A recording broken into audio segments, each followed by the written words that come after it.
بسم اللہ الرحمن الرحیم.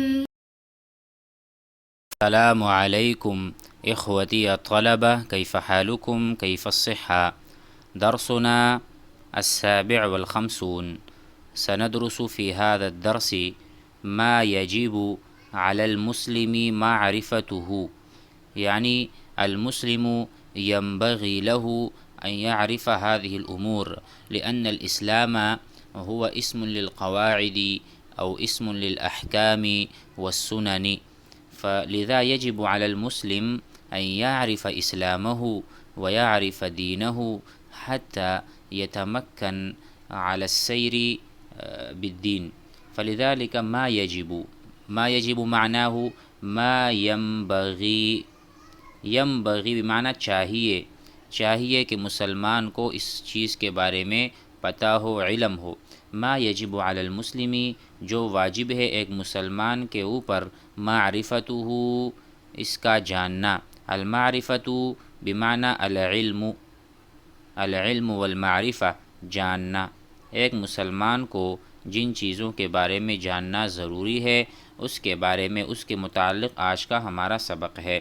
فنبدأ على بركة الله. أنتم تفهمون العربية ما شاء الله. فنقول هنا ما هو الإسلام. السؤال: ما هو الإسلام يا أخي؟ الإسلام اسم لأي شيء. اسلام کس چیز کا نام ہے؟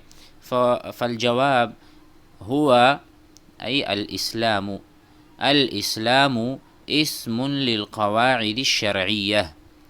اسم للقواعد الشرعية والأركان الأساسية والأركان. أنتم درستم في الكتب المختلفة في الفقه وفي تعليم الإسلام وما إلى ذلك من الكتب، فلذلك نحن لا نشرح شرحا كثيرا، بل نريد أن نتعلم خلال هذه الدروس وخلال هذه التعريفات اللغة العربية، حتى نستطيع أن نفيد المخاطب وأن نعرف المخاطب بأننا مسلمون وعندنا هذه الأركان وهذه القواعد. فالسؤال: ما هو الإسلام يا أخي؟ الجواب هو اسم للقواعد الشرعية. فالسؤال الثاني: نشأ، يعني من هذا الجواب نشأ سؤال جديد. نشأ بمعنى پیدا ہوا. دوسرا سوال، ہم نے جب پہلا جواب دیا تو جواب سے دوسرا سوال پیدا ہوا. یعنی ما هي القواعد التي تقصد؟ الإسلام اسم للقواعد، ولكن ما تلك القواعد يا ترى؟ فما هي؟ فإن شاء الله سنقرأ الآن عندما ننتقل إلى الصفحة وإلى الكتاب، فتعالوا معنا.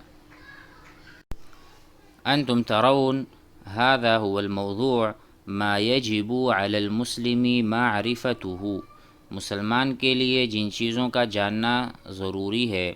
الدرس الأول الإسلام. فالسؤال الأول: ما هو الإسلام؟ ما هو الإسلام؟ اسلام کیا ہے؟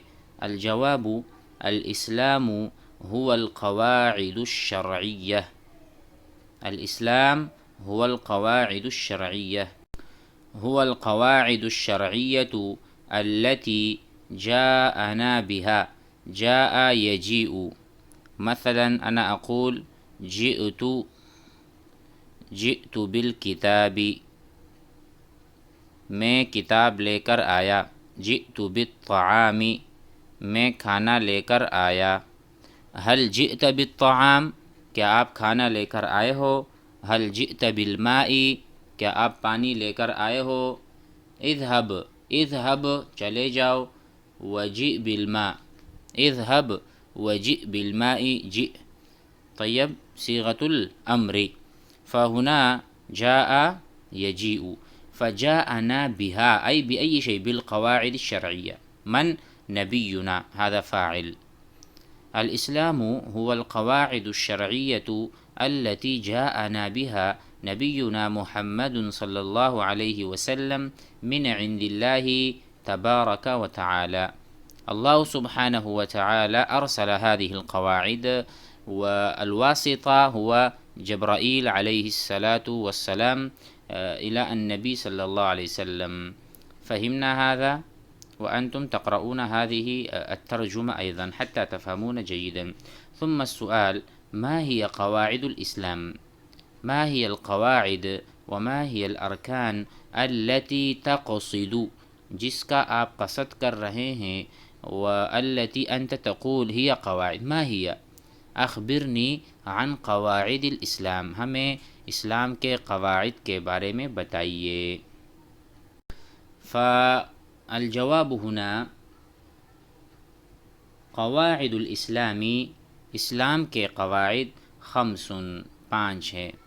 قواعد الاسلام خمس، او پہلی چیز کیا ہے؟ شہادت ان لا الہ الا اللہ وان محمد الرسول اللہ، اس بات کی گواہی دینا اور اس کلمے کی گواہی دینا. واقام الصلاۃ، نماز قائم کرنا. الزکاۃ وایتاء الزکاۃ، ایتاء بمعنى اداء الزکاۃ. فهمنا؟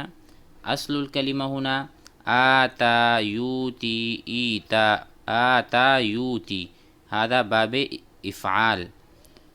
طيب، سأوتيك، او اللہ سبحانہ وتعالی یؤتیہ من یشاء. طيب، يؤتي الملك من يشاء ومثل هذا. فهناك آتا یوتی ایتا بمعنى ادى يؤدي ادا، ادا کرنا. ایتاء الزکاء بمعنى اداء الزکاة. وصوم رمضان وحج البيت لمن استطاع إليه سبيلا. وحج البيت يعني هي فريضة وهي قاعدة وهو ركن من أركان الإسلام لمن استطاع، الذي يستطيع، الذي يمتلك النصاب، الذي يصبح غنيا وثريا هو يحج إليه سبيلا. فهذا الرجل عليه أن يؤدي الحج. ثم سؤال: ما معنى أشهد أن لا إله إلا الله؟ فالجواب: معناها أعتقد أن الله واحد لا شريك له. أعتقد بمعنى أتيقن، مجھے یقین ہے. أتيقن وأتأكد أن الله سبحانه وتعالى واحد لا ند له ولا نظير له ولا مثيل له، لا شريك له. طيب، لا في الذات ولا في الصفات، ولا يعبد بحق غيره، يعني لا يعبد إلا هو، هو يستحق العبادة، علينا أن نعبده سبحانه ولا نعبد غيره. فهمنا؟ فحق العبودية لله عز وجل فقط. هذا معنى أشهد أن لا إله إلا الله. فنحن لسنا مسلمون، يعني لسنا مسلمين مجرد باللسان، بل بالعمل، بالأركان. نحن نعبد الله سبحانه وتعالى. ثم السؤال: ما معنى أشهد أن محمد رسول الله؟ فمعناها أتحقق، أتأكد، أتيقن أن نبينا محمدا رسول مبعوث، بعث يبعث، أرسل يرسل، الله أرسله، الله بعثه، بجاه بعث يبعث. فرسول مبعوث من عند الله، اللہ کی طرف سے، لجمیع الخلق، تمام مخلوقات کی طرف، بدین الاسلام، یعنی ہوا مرسل وهو رسول ومبعوث من عند الله إلى جميع الناس وإلى كافة الناس. هذا معنى أتحقق بمعنى أعتقد، كما درسنا في الجواب السابق. فنفس هذه المعاني المتقاربة والقريبة. فنحن سنقرأ هذا وهي سهلة جدا، بل نفهم ثم نبين للطلاب ونبين للناس أجمعين. نتقدم. ما معنى إقام الصلاة؟ معناها أداء الصلوات الخمس على الصورة الواردة. الصورة الواردة معنى يعني طريقة النبي صلى الله عليه وسلم. لا تصلي صلاة بكيفية خاصة عندك، لا، الكيفية التي والطريقة التي أخبرنا بها النبي صلى الله عليه وسلم. انظروا، الصورة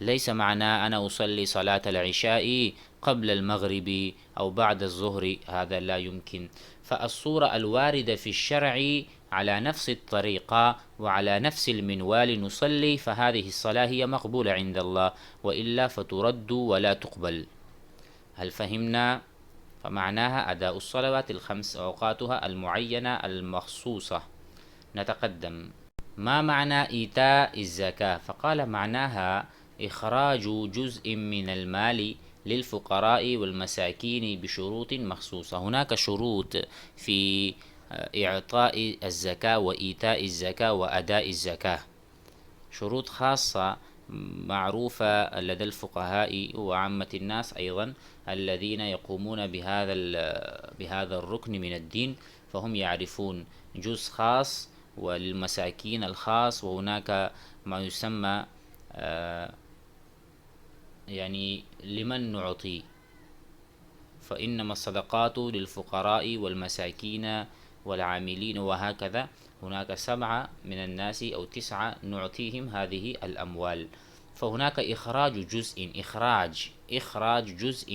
جزء من المال للفقراء، هذا معنى إيتاء الزكاة. ما معنى صوم رمضان؟ معناه الامتناع عن الأكل. الصوم معناه الامتناع عن الأكل والشرب وكل مفطر من طلوع الفجر إلى غروب الشمس، وهكذا لو من طلوع الفجر إلى غروب الشمس في جميع أيام شهر رمضان، يعني في شهر، يعني شهر كامل ونحن نصوم عن هذه الأشياء، عن المفطرات وعن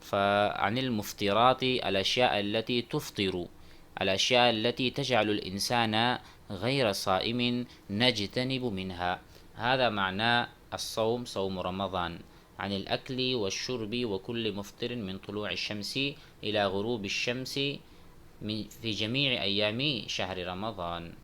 فإلى هنا الدرس الأول، وسنأخذ الدرس الثاني الإيمان، وسنتكلم فيها أيضا قدر ما نستطيع. جزاكم الله خير. نحفظ ونكرر هذه الجمل فيما بيننا ونحفظها. السلام عليكم.